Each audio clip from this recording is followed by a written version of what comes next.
I woke up on the morning of September 19th with a twist in my gut that I knew wasn't from whiskey.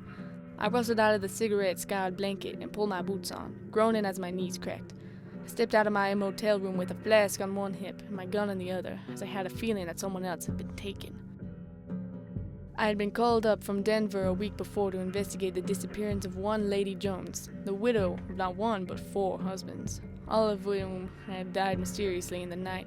She had acquired an enormous wealth and left her manor only once a week to attend rehearsals at a local choir. Last Wednesday, she had been absent for the first time in 35 years. When the alto section came by her house to look for her, they found the door forced open, scratches along the walls, and coffee stain in the carpet, but no Lady Jones. The next disappearance occurred 3 nights later, when Monsignor Winkward, a self-proclaimed magician, disappeared from the makeshift stage he had built in front of the town hall. He was repeatedly fined for performing his disappointing acts without a license, but would throw a blanket in the air and run away, performing what he referred to as his great disappearing act. Police were always able to catch him on his way to rehearsal, as he was typically belting Santa Fe to claim his spot as the most obnoxious tenor.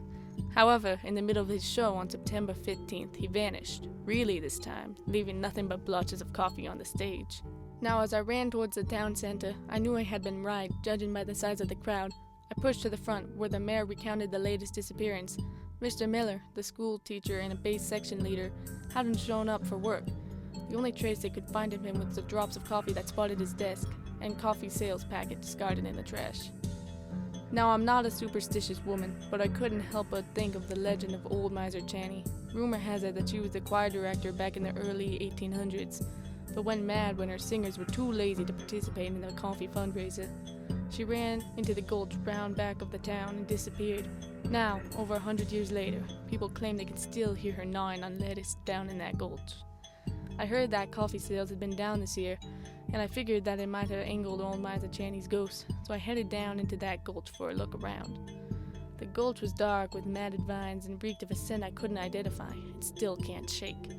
As I hacked through the foliage, the sound of crunching grew louder and louder. The hair on the back of my neck stood up.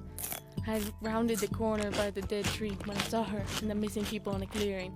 I turned around and ran as fast as my boots would take me, and never set foot in that town again, as it wasn't lettuce she was eating.